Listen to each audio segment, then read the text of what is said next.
Pressure, bust, pipes.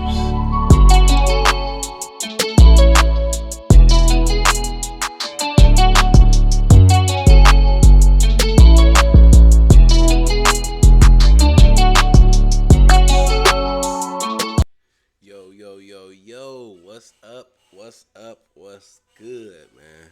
It's your boy Mega back again with another stream.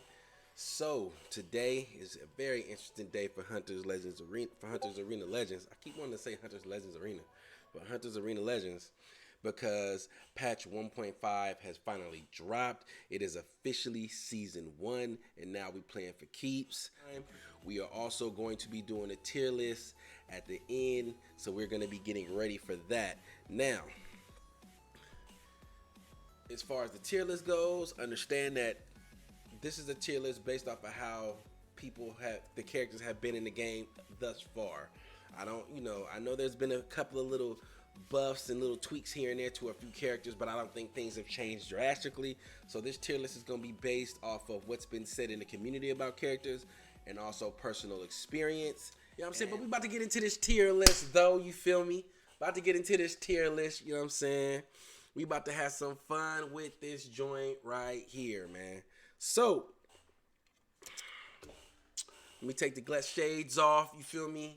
Let me make sure we taking this serious, we can see. So let's get into it. All right, man. First off the bat, you can call this salt. You can call this whatever you want to call this, man. But first, I think we got to start off with Wukong in S tier. These are the real reasons why Wukong is S tier. Because no matter what game mode you play him in, he is the shit. He is wonderful in tag. Even though his 3 isn't that great in tag. His 3 is kind of useless in tag. But in tag, he's a force to be reckoned with. The reach on that 1 is just great. It doesn't matter what game mode you're playing. The reach on that 1 easily is his best move. His 4 is great. The range on that thing is crazy. He gets to go unga bunga and you can't do anything about it. So Wukong is the perfect trinity. He's buggy, he's OP, and he works perfect in all 3 game modes. He's coming in at the S, man. I don't think there's going to be much argument about that right now. That's just pretty much what it is, man. And this tier list is a tier list of overall character usability, overall character strength in all game modes, overall character and you know, their kits and their passive and all of that is a part of their character, but it's mainly success rate, how often they're used, and how good they are in each 3 game modes. I don't know what the case may be, but I do know that Wukong is coming in at number 1 in S tier. All right, number two. Right now, man, I don't think you can argue. I think Dalgi is definitely the number 2. The only reason why she's not better than Wukong is because of that patch 1.4 nerf. Her 1 is great, her 2 is great, her 3 is great, her passive is great. Her 4, I mean, it can be good. I feel like her 4 isn't as good, but if you use it right, it's a great 4. Definitely not the best 4 in the game, but it's pretty much a good 4. But her 1, 2, and 3, I feel like can rival with the best of them. Her passive, man, being able to come back to life. Yes, they nerfed it. Yes, they nerfed Dalgi's passive. Yes, they did. But her getting a second chance is still good. Now you have to go Aiden, and this is why, man. Aiden is a very underrated, under-talked about character. Yes, he's very underrated. He's very untalked about. And a lot of people who know this game, who know the character, who've played enough Aidens, know that Aiden is very good and don't understand why a lot of people don't have him in very high regard. But let's just talk about the facts. What makes Aiden number 3 coming in at A? Well, because almost all of his moves are safe on startup. They either have crazy long iframes or armor. His moves are coming out. So needless to say, you can't pressure Aiden the way you want to because he can wake up with any one of his buttons and boom, you take mad damage. Well, not mad damage, but you take damage and now it's his turn. You have to respect Aiden, his passive. If he gets guard broken, he can get a get out of jail free card. His launcher is one of the best launchers in the game. With all of that lunge, iframes all the way through. He has one of the best 4s in the game. for 3v3s easily. His 4 is pretty good. His 4 is pretty good in solo and tag. Mir, and this is why. Before, I didn't think Mir, I liked Mir, but I didn't think he was that great because a lot of people do not use Mir. But for all those Mir users out there, you know exactly why Mir is in the top 5. And that's because even though he doesn't have as much iframe as Aiden does, Mir's buttons have a lot of either armor or priority, and you got to respect that, man. You have to respect Mir. Mir has some of the best normals in the game as far as range. His quick step attack is great. His lunge is great. Mir is a neutral monster. Let's talk about what's good about June. First of all, June has one of the best kits in the game. Hands down, June has one of the best kits in the game. It's balanced. He has a button for every scenario. He has 2 launchers, a martial arts launcher, which I think he's the only character in the game with a martial arts launcher, if I'm not mistaken. If there is another character, there's probably only one. Either way, June has 2 launchers. He's the only one with a martial arts launcher. He has a close the distance button that has a variant. He can either pull you to him or he can go to you and smack you. And when he comes to you on the second push, he has armor on that. They added armor to that in the last patch. I feel like that was necessary. And just recently in the new patch, they decided to increase the range of his 3. June is an outplay character. And my number one rule about outplay characters is they can't be better. They cannot be better than characters that are very good at inflicting their will upon you. A lot of his weaknesses are closing the distance, even though he has a lot of tools for it. One of his tools is only good for range characters. You don't really get that often against physical characters. Pulling characters in is good, but if the character is smart, his pull animation takes a while to start up. It isn't instant. You can dodge it, or you can just run around and bait it out. It's not a move. Like, once that move is gone, you can pretty much play the way you want to play. His quick step is good, but until you check out Sandy, I don't want to hear nothing about his quick step being overpowered, man. He has to have, like, think about it. Take away June's quick step, right? How does he get in? How does he punish you for coming in? What does he do in the neutral without that quick step? Y'all go ahead and think about that, man. Until then, June's coming in at number 5. Now, here's where things get tricky. After recent discovery, we would want to put Sandy somewhere up here, but I don't think Sandy is better than my boy right here, man. My man is, to me, the best tank in the game. This dude is more of a tank. Like, he is so hard to kill. It is crazy. And again, this was another character in Arena. I felt like, oh man, I just run through this character. Don't get me wrong. Even though I was pretty good at beating this character, it still took a while. As long as you use every button in this kit, the fight's gonna drag out. Gyeongjo pretty much comes in at 6 for me. I'm pretty adamant. I'm about 90% on that. Definitely leave your comments in about how you guys feel about this character. I definitely think he's a powerhouse and a force to be reckoned with, and that's who I have in my number 6 spot. Number 7. Man.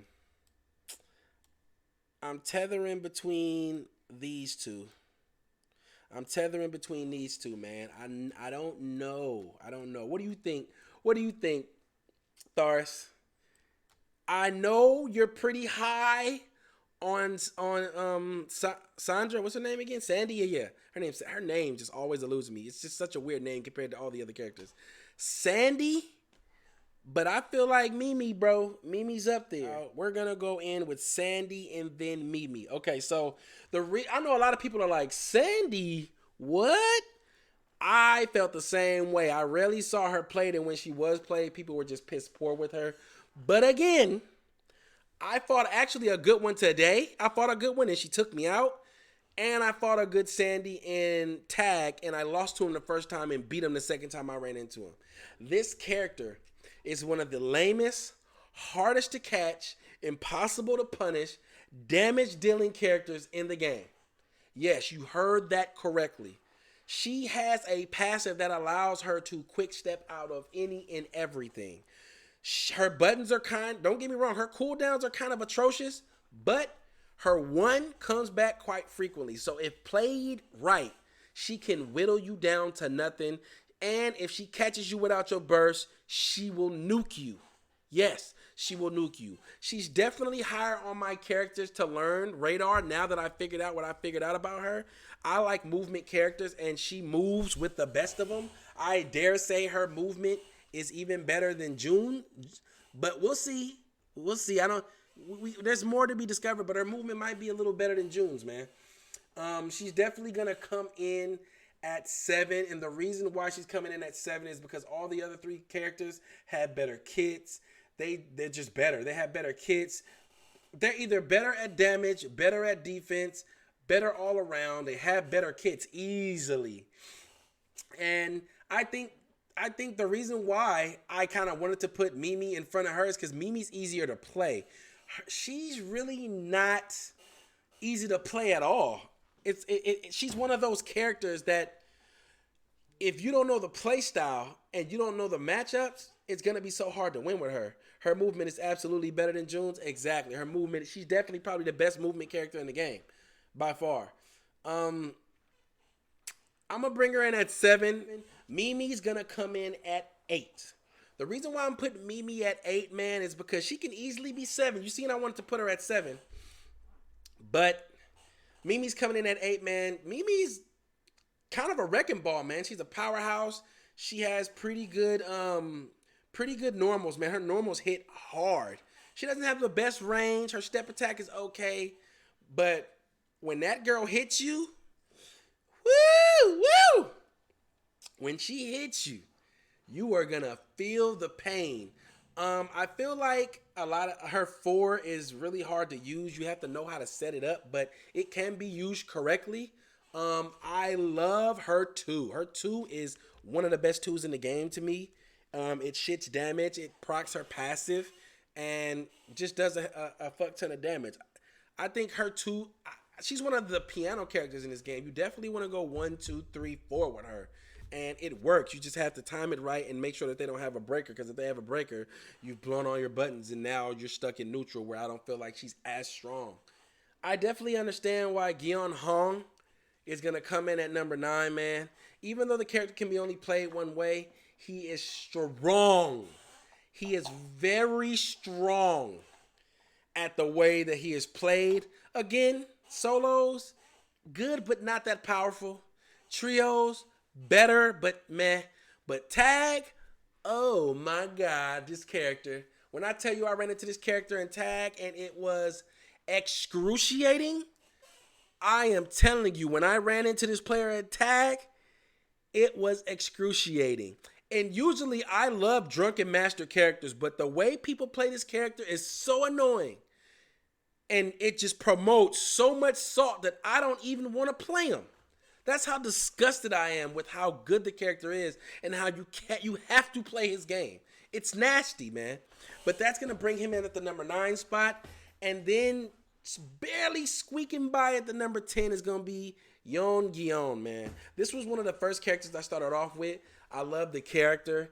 I love his design. I like the way he looks. I like the way he fights. I'm just gravely disappointed in the fact that he doesn't have a gap closer, and it's so hard getting in with the character when somebody's paying attention and knows what they're doing. He's definitely better in tag than he is in arena, and this is why. In tag, you're kind of forced to play a little bit more of an honest game. Versus arena, there's so much other stuff going on, and it's like arena, there's just limitless real estate. So him catching somebody and keeping somebody is so much harder than it is in tag. I just feel like the reason why he isn't higher, on this list is simply because that he struggles in the arena game modes, bro.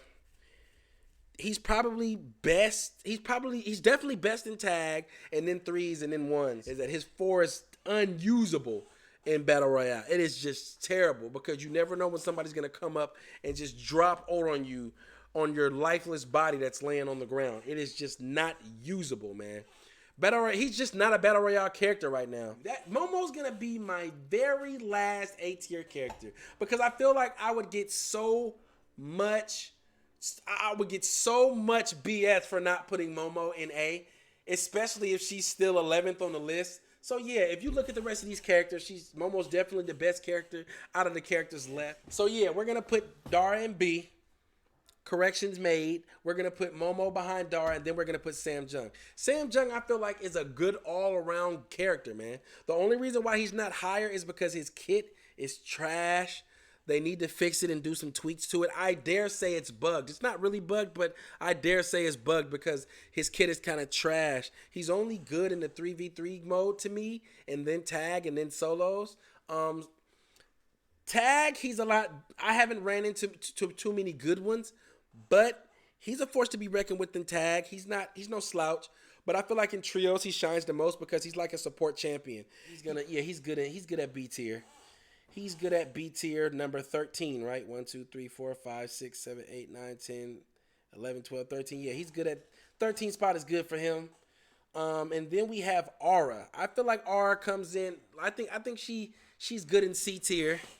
She's good in C tier at the 14 spot, man. Aura initially looked very good to me. She looked very good to me. She had a little bit of range, but not as much as Momo. Her launcher is okay, but, you know, her zoning with those butterflies to me was just like, man, this character is good and hits kind of hard. But after taking her to the training room, I have come to realize that she ain't that great, man. She doesn't really have a defense at all. She's kind of all offense. Her normals are kind of trash to me, man. Like, it's just so easy to get around her normals when she's attacking and trying to keep you at bay. She's a zoning range character that's not that good at zoning and ranging. Her 3 is probably her worst button. Well, it is her worst button where she like flies around and lays the orbs everywhere. Initially, I thought that was good because I'm like, man, this character can just dump her 1 and 2 at you, and then if all else fails, hit her 3 and then just camp behind while her buttons come back. But that's not true. Not only can you run around them and do they go away, but I heard that you can just dodge through them. You can dodge, use the iframes to go through them, and they blow up, but they don't hit you. So that makes her 3 literally non-usable, completely unusable, terrible, and that's the biggest part of the reason why her defense sucks so bad. Okay, after her is going to be Pigsy. Now, initially I was going to be like, Pigsy might be better than her. But the reason why Pigsy's not better than her is because his kit. The same thing that'll make you laugh or make you cry with Pigsy. Simply because his kit is good. It's a nice piano kit. You can use all of his moves off of catching somebody one time. But that's the same thing that's bad about him. Without his 4, none of his other stuff is usable outside of his 1. It's not really that good. People don't really have to entertain you. He's just not good at instilling his will on you. He lives and dies with the 4. So as long as you can weather that storm, you should be fine. You should have no problem killing the character. You should have no problem navigating and getting around what Pigsy wants to do. So coming in at number 16 in D tier is going to be Mum Young. Yes, I know a lot of people would argue that Mum Young is good. A lot of people have success with him. But there are far more people that just don't understand what this character even does. Like, his kit is cool, different, but just not viable. You're not getting the stacks to power up his 2. The launcher is probably the best thing he has going for himself. Yes, he can go invisible, but okay, whatever. I mean, he's a ninja-style character. He's a thief-style character that runs. And to me, the only way they can buff him is to make him have crazy damage. Like, that's how you buff him. If you just want to do a lazy buff, quick fix, you just buff his damage because that's how thieves are supposed to be. They're supposed to be squishy. They're supposed to be hard to track, hard to catch, and they're supposed to hit like a truck. This character isn't good because he doesn't hit by a truck. He's kind of hard to track, but not really. And I mean, he's not really that squishy, but he kind of is more squishy than most of these other characters. He's just bad, man. The only reason why he isn't the absolute worst character in the game is simply because Tao exists. Tao is so bad. Now, I know some people would argue that Tao is better than Mum Young, but the reason why he's not is because he's a big character. He doesn't have any deceptive moves. He doesn't have a launcher. His 1 is okay. His 2 is his kit to me is just bad. His kit doesn't even mesh well with itself. His 4, man, it's just hard to find things to say that's good about Tao. His neutral isn't really all that great. His passive is kind of it's pretty much trash. Tao is just a bad character. All right, man, that's pretty much gonna wrap it up for the tier list. I feel like I did a pretty good job. I feel like it's a lot of people are gonna have differences in opinion, and it's all right. We're all different people. We all look at things differently. We all have different perspectives and perceptions on certain situations. And this tier list is just to spark that conversation. I really want to know what everybody thinks. So please let me know what you think about my tier list down in the comments. Please let me know what you would change, what you would do, or how your tier list would look in the comments. Make sure you give me that like, subscribe if you haven't already, man. And I will see you guys on the next video.